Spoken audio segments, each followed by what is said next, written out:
Alright, so today's mission is to help the Mazda Miata find its clutch again. Alright, we got the Mazda Miata here. It's suffering from the lossage of clutch. So we're going to start with taking off that front passenger wheel. And we're going to try and see if we can fix it with the replacement of the slave cylinder. And I will show you guys how to do that. Alright, as you see here, we clearly have the tire off. And what we're looking for is the slave cylinder here. And right there it is. We'll zoom in on that a little bit. Right there. That boot is part of the slave cylinder right there, and it has a brake line, but not a brake line, attached to it. That's where the fluid from the master cylinder comes in over there, pushes that, and that goes into the transmission, more or less. Giving you a breakdown of what it generally does. Okay. So we're looking at 2 bolts and that brake line. The brake line is a 10mm nut right there. That we're just going to get with a wrench. And I believe the bolts that hold the actual cylinder onto, I believe, the transmission are maybe 10mm as well. So we'll see if that's an accurate description of the sizes. Alright, so I got the drain pan right there ready to go. And now what I'm going to do is I'm going to soak everything up in PB Blaster. Just to make my life a little bit easier.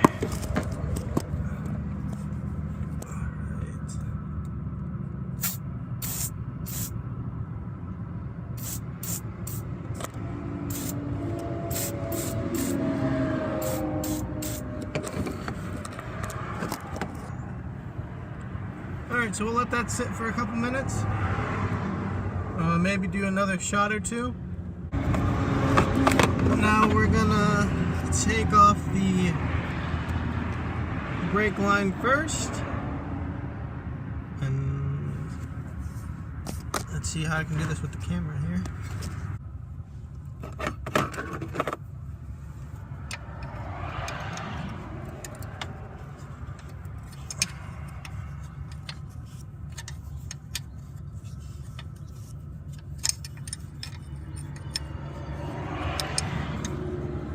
So far, so good.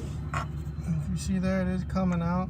I guess I'm kind of blocking the view, but this car is so tiny I can't really put the camera anywhere else. Oh.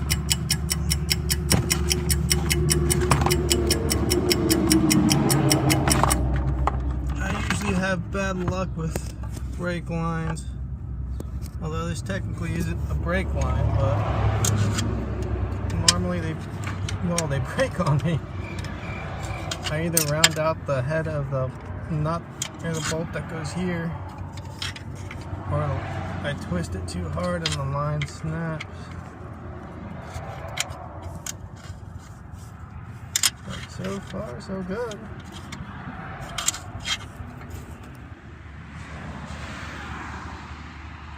Okay, so what we did is we put the driver's side on a ramp. And then we just jack the other side just to make the bottom bolt on the slave cylinder easier to access. That bottom bolt is the bolt you're seeing right now. That's going to be a pain to take out. So definitely PB Blast or WD-40 or whatever you do and give it a couple minutes to soak, because that one was a pain to loosen. So what I'm going to do now is I'm just going to take out the old slave cylinder here, and then I'm going to swap it out for the new one. Alright, so we got the new slave cylinder, the old one, and I think what the problem is that it's rusted and it no longer moves, but we'll find out.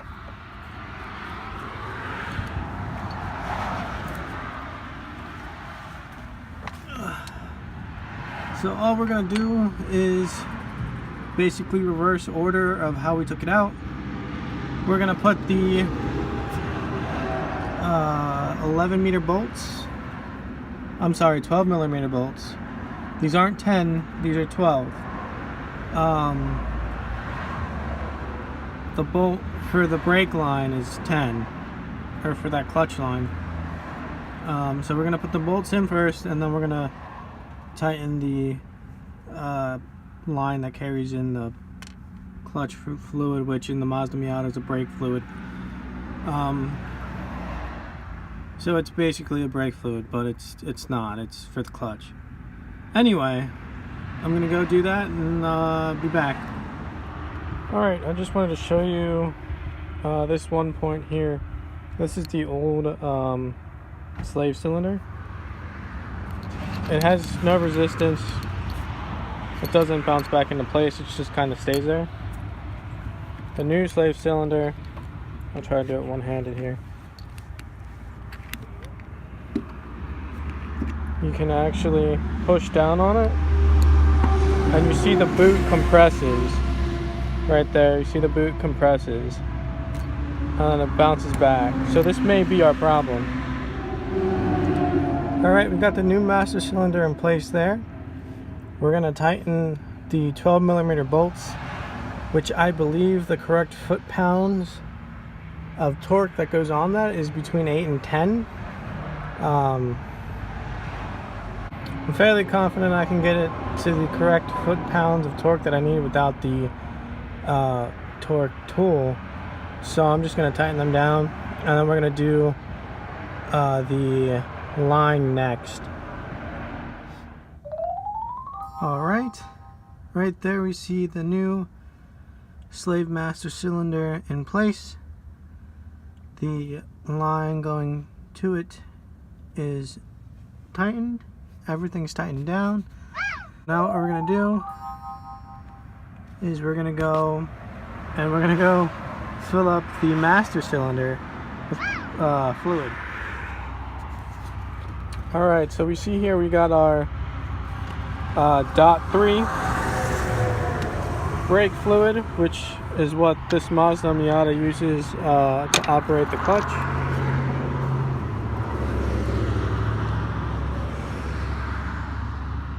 And we're just going to pour it in there. And this.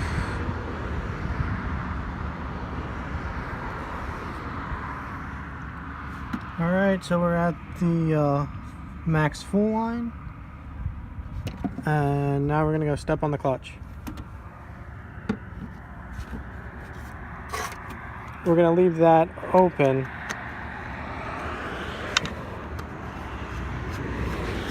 because we're going to have to purge the system then, or bleed the system out.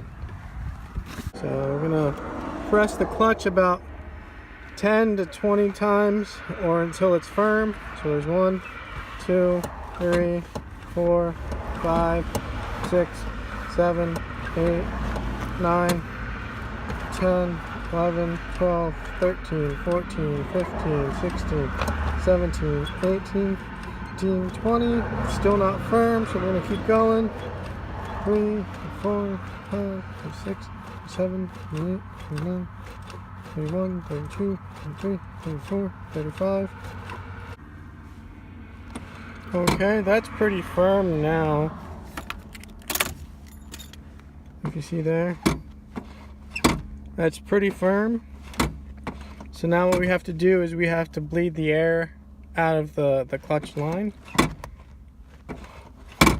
And And I would say it probably took me close to 60 or 70 pedal taps. But I mean, I guess every car's different.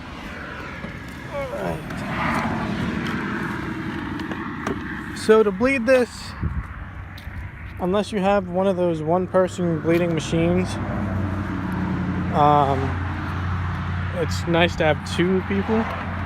So what we're gonna do is right there we see the bleed screw. It's this guy. That guy is an 8mm bolt or bleed screw, whatever. So all you're gonna do is you're just gonna put in your 8mm socket or your 8mm wrench here, and you're just gonna twist that guy. You see how we see fluid already coming out? So you're gonna keep it open, and then you're gonna have someone else or yourself up there pressing the pedal and letting the air come out. The same process you do when you bleed your brakes. So I'm gonna go ahead and do that. It's just me, so it's gonna take me a little bit of time. So I'm just gonna cut to when I'm finished. Welcome back to the vlog. Not really, I always wanted to say that. Okay. Anyway, we got the car lifted up. And so what we're gonna have to do is, because the car is still not driving right, we have to change the master cylinder, which is that wee little guy right there. That guy. You see that guy? Yeah. That guy. This guy. That guy. This guy. Right there. That guy. So the easiest way to empty the fluid that's in there is to come over here, and we have to open the bleeder valve again, which is that guy right there, that shiny guy right there. So we're gonna do that. So that's an 8mm valve. So we got a little mini bucket right there, just to catch the 5 ounces of brake fluid. And we're gonna open the valve.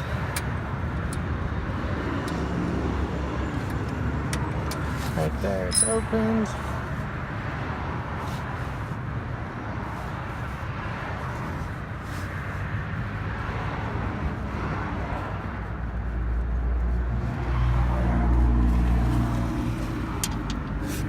And we're just gonna let that bleed out.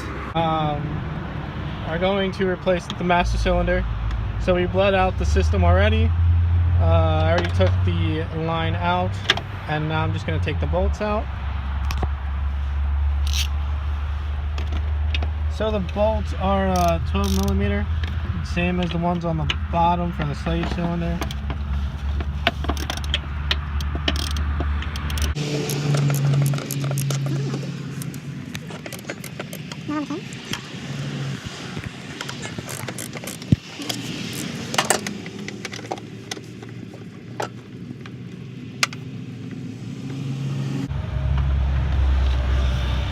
Okay, that's the first bolt that's out. We're gonna take the other one, and when we're done with the other one, we'll come back. Bolts out, and all this does is just pop out. That's the master cylinder. That's the gasket that is no longer a really good gasket. And we see that guy. We see how rusted that guy is. So we'll go ahead and replace this guy, and hopefully that fixes our clutch problems. Okay. Alright, so it got dark on us, but there's the master cylinder. Filled, prepped, primed, ready to go. Now we're just going to go on a test drive. Alright, so we just finished changing the master cylinder, and boy, can you feel a difference when you step on the clutch compared to when we only changed the slave cylinder. So the reason I didn't change both, I think it is actually recommended you change both. I'm not sure if that's recommended for all manual vehicles or what, but the reason I was hoping just to change one is I just wanted to kind of, why spend money if you don't need to, kind of thing.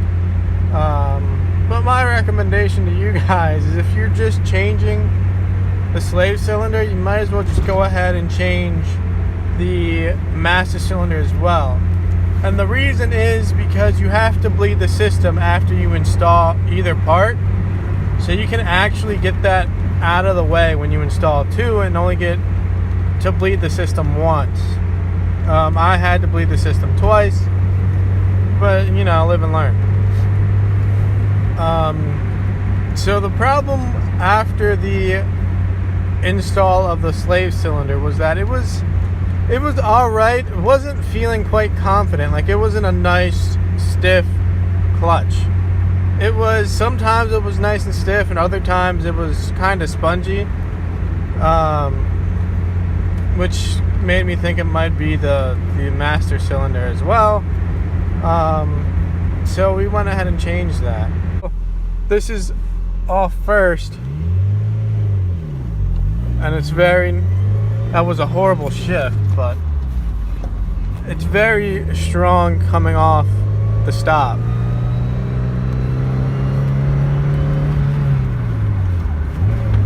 And see, now it has all its confidence back, and it's ready to go.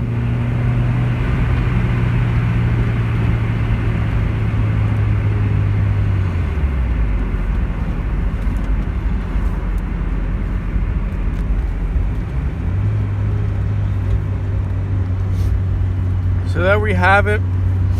If your clutch is feeling a little spongy, or it is really spongy, or if your clutch, you can't shift anymore, if you go to start your car and it just stalls out, it's probably going to be your master and slave cylinder, and you might as well just take care of both of them at the same time. If that doesn't solve your problem, the next step would be to actually look at your throwout bearing. If you have a throwout bearing, throwout bearings are for older cars. Newer cars have a different way of doing it.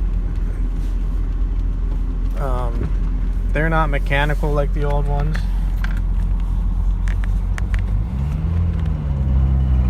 And there we go. See right there.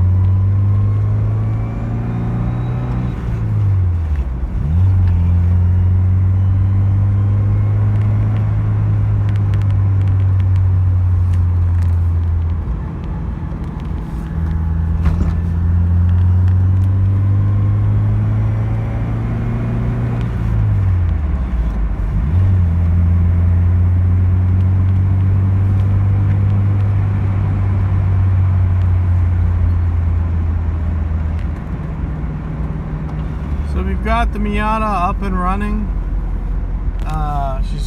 She's got all her power back and isn't really whining or complaining about doing any kinds of shift now.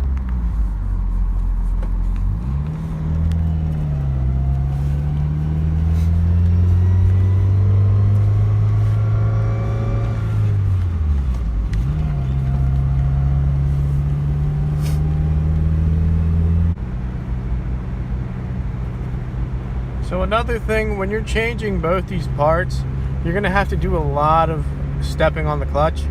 The instructions on the parts I got said 10 to 20 times.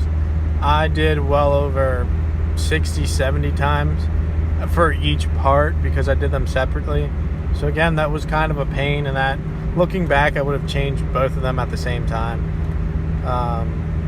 But hopefully you guys do that next time and don't have to keep pressing this pedal for like 10 straight minutes or 20 straight minutes,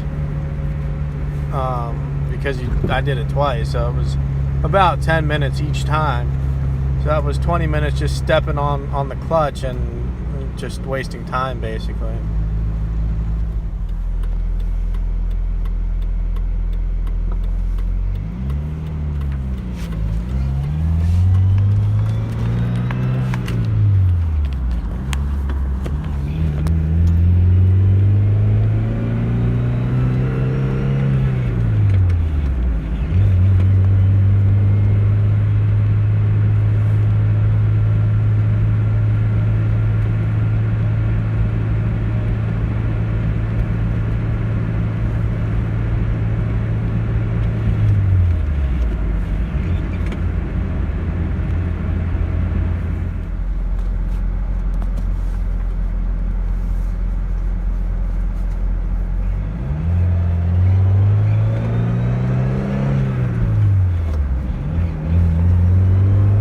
So we fixed the Miata today. Tomorrow we'll fix other stuff or do other projects. So don't forget to like, comment, subscribe. Again, for those of you who haven't changed a master cylinder, you have to bleed the entire system again. So it behoove you to change the master and the slave at the same time. Apparently I was not who of me. So we changed both now. We bled both now. So the process to bleed the master cylinder is the same process I explained when you bleed the slave cylinder, which is the same as you would use to bleed the brake system. So all you do is you have someone in the car, and you open the bleeder valve, you tell them to push the pedal, then you let the fluid come out, close the bleeder valve, tell them to let go, and just repeat that process till the pedal is nice and firm.